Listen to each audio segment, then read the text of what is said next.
The Kings are still looking for a win as they head out on their longest road trip of the season. We discussed that, and it's a Feedback Friday on this edition of Locked On LA Kings.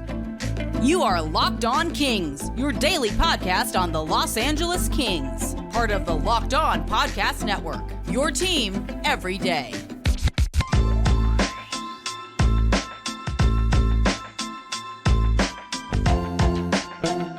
Hey, Kings fans, welcome to Locked On LA Kings, part of the Locked On Podcast Network, your team every day. Thanks for making Locked On LA Kings your first listen every day. We are free and available wherever you get your podcasts, and we're also available on YouTube. Please like and subscribe if you're enjoying this content. I'm Eddie Garcia, your host of Locked On LA Kings. I've worked in sports media for the past 30 years, 20 plus years at the Fox Sports Radio Network. I'm also co-host of the Puck Podcast. It's a weekly NHL review show that's been putting out content for the past 17 years and a passionate LA Kings fan for over 30 years. Today's episode is brought to you by Sleeper. Download the Sleeper app and use the promo code LOCKEDONNHL to get up to $100 match on your first deposit. Terms and conditions apply. See Sleeper's terms of use for details. Well, the Kings played their first game with their new lineup Thursday night, looking to get their offense on track and snap a 3-game losing skid. The results were mixed in a 4-3 shootout loss to the Detroit Red Wings. If you missed it, here is a quick game recap. Things started off great for LA, with Adrian Kempe scoring his 13th goal of the season just a minute 50 into the game. Alex Laferriere and Pierre-Luc Dubois with the assist just over 2 minutes later. Defenseman Matt Roy would score his first of the season on a rebound putback. Anze Kopitar and Quentin Byfield with the assists, in LA had a 2-0 lead. However, Detroit would claw their way back into the game, and then they would eventually take the lead, scoring 3 consecutive goals, 2 of them in the third period, or 2 of them in the second period, 1 of them in the third. Now, LA would tie it up late on Adrian Kempe's second goal of the season, 14th of the year. Pierre Dubois and Alex Laferriere with the helpers. After a ragged overtime, the game went into a shootout. Trevor Moore and Adrian Kempe both failed to score, while Kings goalie David Rittich allowed both of the Red Wings shooters that he faced to score. And Detroit skates off with the extra point and a 4-3 victory. Now, the Kings did pick up a point for the shootout loss. They are now 29-6 on the season for 46 points, third place in the Pacific Division. 7-5 at home now this year, as they have now dropped 4 in a row, and LA's 6-game winning streak against Detroit also came to an end.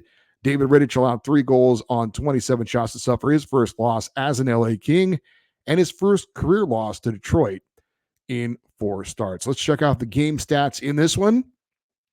Obviously, Detroit getting the key stat, and that was the goals scored, 4-3 over the LA Kings. As far as shots on goal, decidedly in favor of Los Angeles, 43 shots to Detroit's 27. As for the power plays, both teams went 0 for 2 as far as the official stats go, but Detroit realistically did get a power play goal. We'll talk about that more in a moment. Faceoffs won favored the Kings 29-27. Block shots favored Detroit 22-11. And hits favored the Red Wings 16-9. So we get to what we did and didn't like, and we'll start with what we did like. And there were actually some things we did like about this game. The first period, the Kings looked amazing in the first period with the new lines. I did expect them to come out with a lot more jump and energy with the line changes. I did not expect the accuracy and the crispness of the passing we saw from the LA Kings. You would have thought these guys had played together for months, the way they pass the puck around, and tape to tape passes, great passing from the Kings to start that game in the first period. I thought the Kings responded well from the lineup changes. I thought Pierre Dubois had a solid game, very nice, moving the puck across the blue line on the first goal, making a nice pass to Alex Laferriere, and then he feeds Adrian Kempe for the goal. I thought that Dubois had a very nice feed to Kempe, who unfortunately fanned on a one-timer, could have got another assist there. I think sometimes Pierre-Luc Dubois does try to do a little bit too much when he tries to carry the puck straight through the middle of the ice, when he probably should try and just dump it in and get a forecheck going. But I did think there was an improved game from Pierre-Luc Dubois playing with a weapon on one of his wings like an Adrian Kempe. I thought Arthur Kaliev had a great response to him being benched the previous game. He was physical. He had jump. He put shots on goal. And eventually in the game against Detroit, he was promoted from the fourth line to the third line to play with Philip Deneau and Carl Grundstrom. Matt Roy snapped the Kings' 10-game streak of games without a goal from a defenseman. The last time the Kings had a goal from one of their blue liners was December 9th from Vladislav Gavrikov against the Islanders. So nice to see the defense getting involved offensively. I thought Jordan Spence had a very nice game. Speaking of the defense, he was active. He looked confident, even though he knows he's got Brandt Clarke looking over his shoulder and presumably ready to take his job. But he didn't show any of signs of being upset or whatever. He accepted the challenge. And I think told the coaching staff, if he's going to take my spot, he's going to take it not over my dead body, but with me playing well and making it a tough decision for the coaching staff. So I thought that was good to see. And Adrian Kempe we know he can be a streaky player at times. He's hot right now. God knows the Kings need somebody to be hot. He had 2 goals, obviously, in this win. He's got 9 goals in his last 6 games. So hopefully Adrian Kempe can be a spark for at least a little bit longer for the LA Kings. What did we not like? Well, while the Kings had a great first period, honestly, it probably should have been better as far as the result on the scoreboard. The Kings literally could have been up 5-0 in that first period. They had several grade A opportunities that they didn't finalize and convert on. Trevor Moore didn't finish on a breakaway. Philip Deneau had a great chance after a great feed and a turnover force from Carl Grundstrom. Pierre Dubois set up Kempe on a 2-on-1, and Kempe fanned on the one-timer, which I mentioned earlier. A great period in the first period for the Kings, but they do need to do a bit of a better job finishing off chances when they're dominating opponent in the period. I mean, 2 goals is great, and considering that the Kings were slumping offensively, I don't think we were looking down our nose at it. But really, they had so many great opportunities dominating Detroit that they probably should have at least had 1 more goal. And maybe that's the difference in the game. Obviously, it was very frustrating to see the Kings have a great first period and not be able to follow through with 2 more great periods.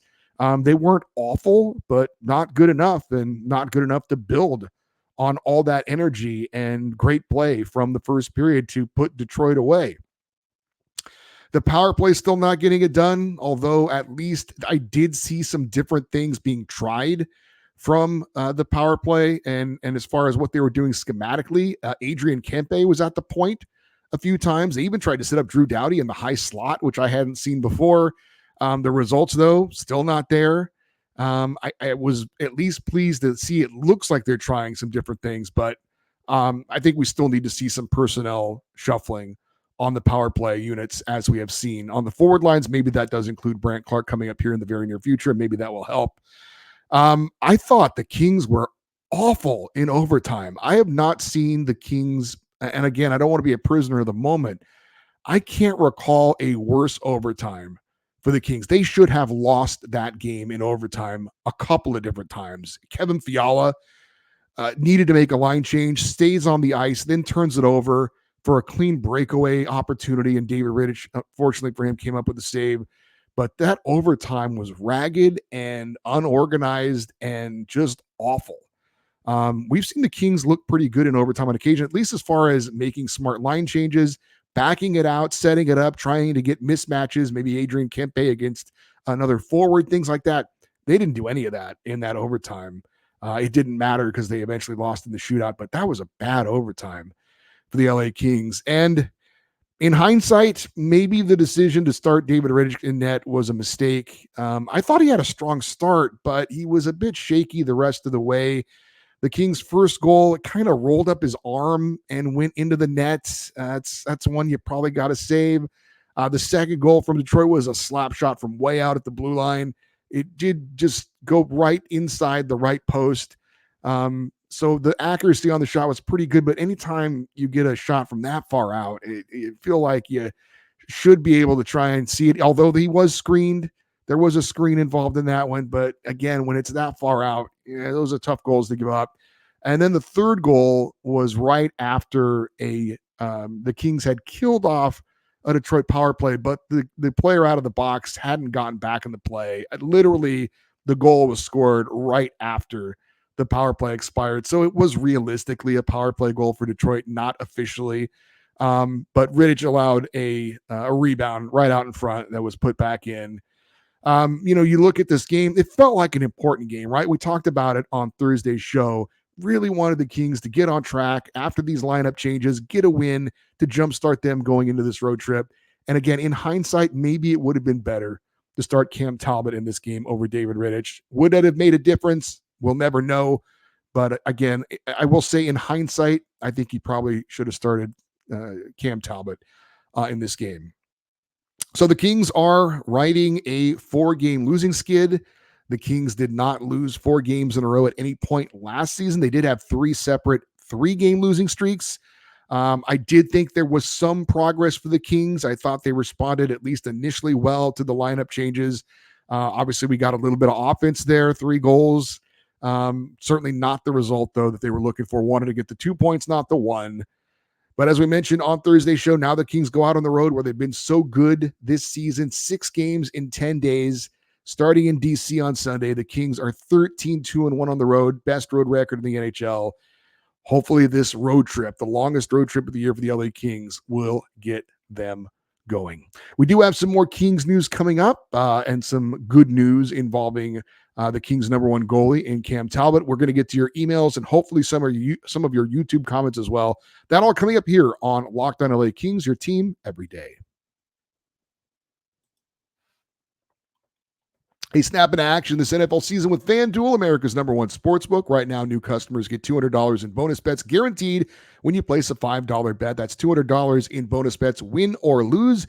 If you've been thinking about joining FanDuel, there's no better time to get on the action right now. There is a wide range of betting options, including point spreads, player props, over-unders, and more. Obviously, we love to bet on the NHL, but the NFL is there as well. The season winding down, but you got some great playoff matchups coming up as well. And of course, the NHL, we're not even halfway through the season yet. You've got the NBA as well.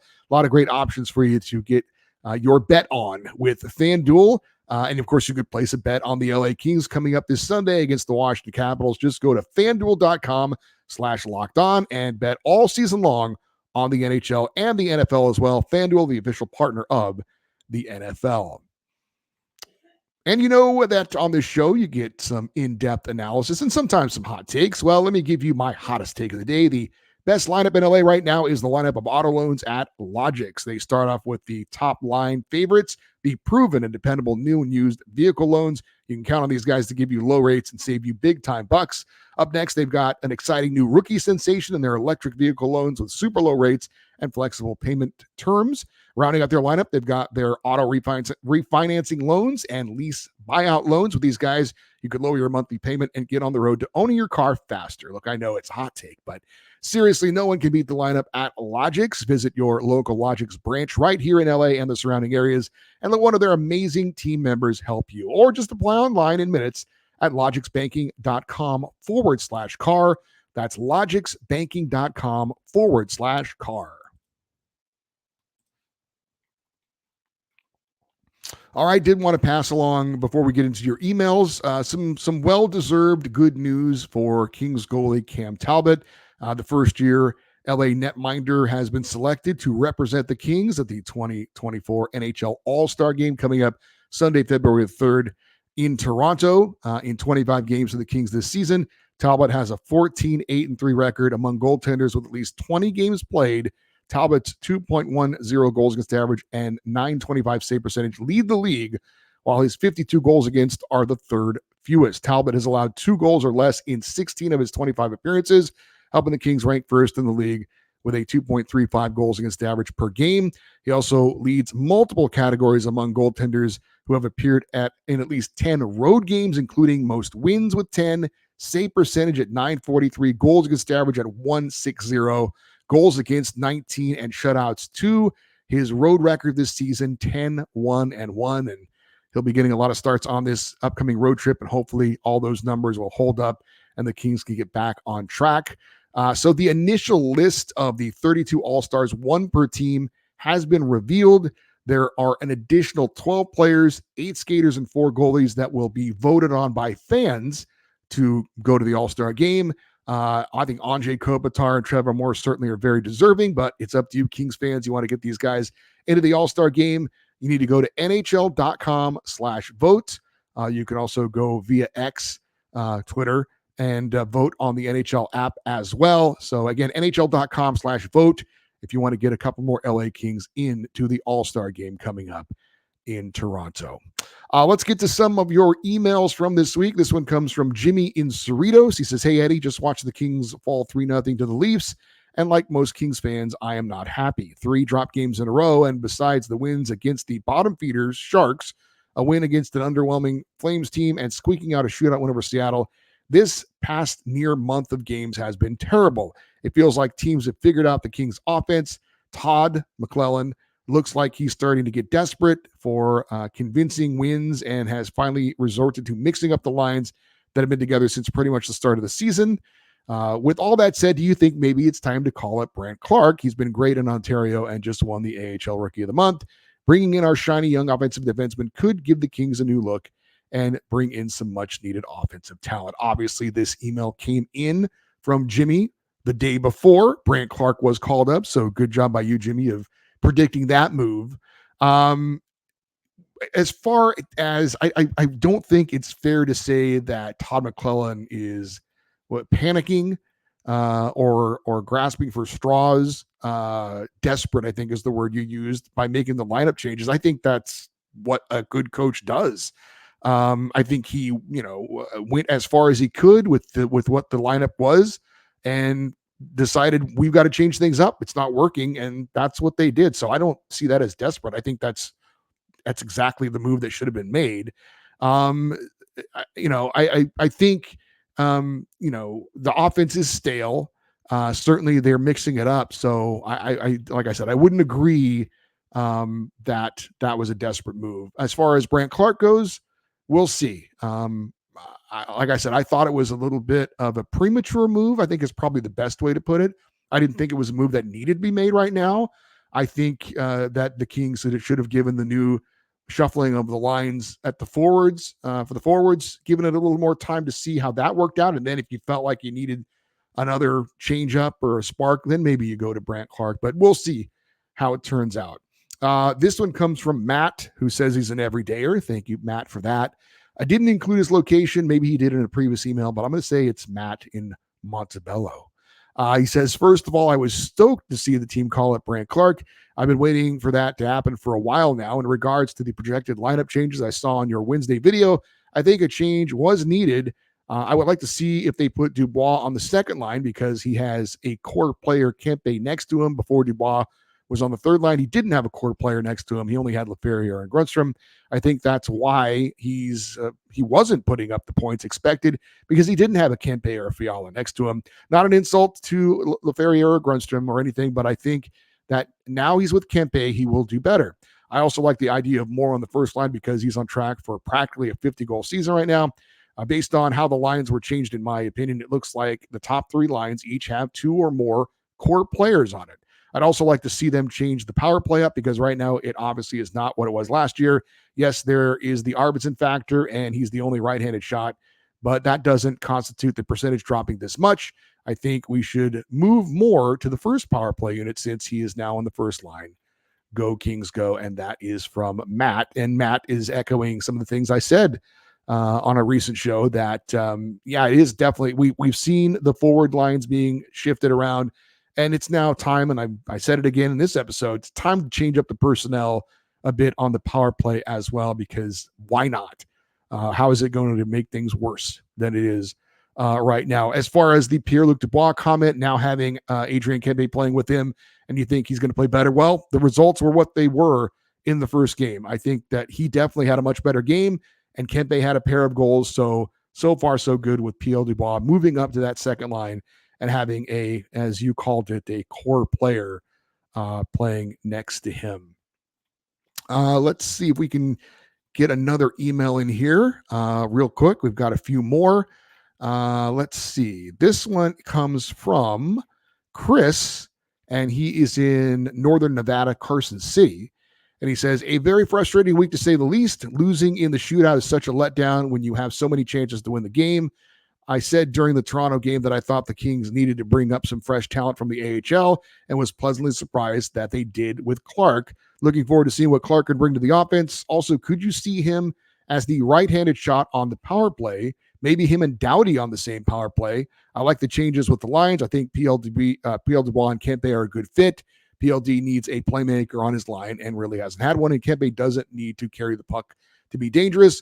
One thing I think the Kings are missing is getting that dirty, hardworking goal in front of the net. Goals like Dustin Brown used to get, especially in a close game. Not seeing a lot of those. Sometimes you have to grind it out and get an ugly goal, especially in close games. Let's hope this road trip gets us going. Thanks for all you do, Eddie. Go Kings, go. And that is from Chris in Carson City. David Perron has been a guy that's been the thorn of the side of the Kings and a lot of other teams. A veteran guy. I say his name because we just saw him with Detroit, and he didn't do much against the Kings in that game. But that type of a guy, I think, is what you're talking about. And I do think the Kings are missing that type of a guy.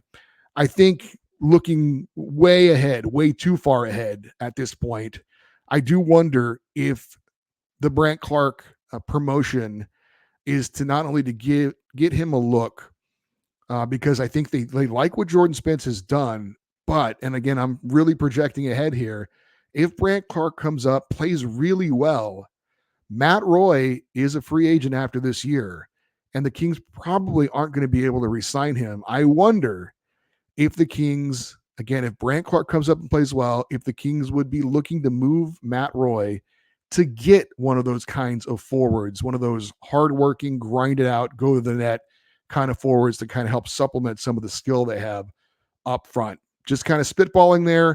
Maybe that's something the Kings are looking to do coming up, but that would obviously depend on Brandt Clark coming up and playing very, very well. And we'll see if that happens or not. Coming up next, we got a few more emails. We're going to try and get some YouTube comments in as well. We'll do that here next on Locked On LA Kings, your team every day. Kevin Fiala scores a hat trick and the LA Kings win the Stanley Cup. That sounds great, right? Well, you know what else sounds great? You winning 100 times your money by playing daily fantasy hockey on the Sleeper app. You could win 100 times your money by playing daily fantasy sports on Sleeper as the official daily fantasy app of the Locked On NHL Network. Sleeper is our top choice for daily fantasy sports, especially daily fantasy hockey. You can place bets based on more or less goals scored, assists, points, saves, more. Sleeper offers you 100-time payouts as well. And although we love the NHL, not just about hockey, you've got the NFL playoff push going on. You've got the NBA in full swing. Now's a great time to get in all the amazing sports action, make the right picks, and you could win big. Use the promo code LOCKEDONNHL, and you'll get up to $100 match on your first deposit. Terms and conditions apply. That's Locked On NHL. See Sleeper's terms of use for details. The LA Kings will take on the Washington Capitals this Sunday. You can catch every moment of the hometown broadcast of the LA Kings with SiriusXM on the SXM app. Just search for LA Kings. Our next email, and it's definitely our final email. This one comes from Ed and Brea, and he says, Happy New Year. First off, congrats to Cam Talbot on his second career All-Star bid. He's played well this season. However, I will say, he doesn't face many shots or saves since the Kings perhaps have the best defense in the league. Regardless, he does deserve the All-Star selection, even though I think Adrian Kempe or Trevor Moore are more deserving. Now to the real matter. After watching the last 4-game losing streak, the Kings at this stage should consider a coaching change and move on from Todd McClellan. I give credit. Todd has established a culture and a system here of success. However, to take the next step, the Kings want to make a move to win the Stanley Cup. He's not it. In his coaching career, he's had winning seasons, however, not much playoff success because he has a history of surrendering leads. Like recently, we surrendered a 2-0 lead to the Oilers and Red Wings, games the Kings should have won. McClellan's coaching has a hard time closing out games in series. 2 series against the Oilers with the Kings. 2022 blew a 3-2 series lead. Couldn't close it out. 2023 blew a 4-0 lead in Game 4, went on to lose a series. Also, 2009 won the President's Trophy, got upset in Anaheim in 2017. And then, of course, one of the few coaches to surrender a 3-0 series lead to the Kings in 2014. I am grateful for Coach Todd for setting up a culture and a system here in LA. However, he has a hard time with tactics and closing out wins. Teams are now figuring out his system, which he has a hard time adjusting. Last night, Todd Panic coached because he constantly changes lineups. Dubois Kempe line did produce. However, I'm not a fan of breaking up the line because for most of the year it's been producing. Also, why call up Brant Clark just to scratch him? Just mentioning this because Kings sent a message with all their trades and all to contend for a cup, trading for Dubois, which I think they overpaid and traded away quick, which Destiny is upset with. The Kings have handled that. Why not consider making a head coaching change? Just saying. Yeah, lots to chew on there. I do not disagree at all with the shuffling of the lines. I don't think that was anything but what had to be done. So for some fans to be upset about that, I don't get that at all. As far as calling up Brant Clark just to scratch him, they wanted to give him a few practices before they threw him in the fire. I think that's reasonable, so I don't think that's a big deal either. But to your main point, I think this road trip is crucial for Todd McClellan. If this road trip is a disaster, if they lose 5 of the 6 games on this road trip, I would not be shocked if a coaching change was made. Now, I'm not as harsh of a critic as Todd McClellan as some. I think he has done a good job with the Kings. I think right now, it's not going well, but I don't think we should panic.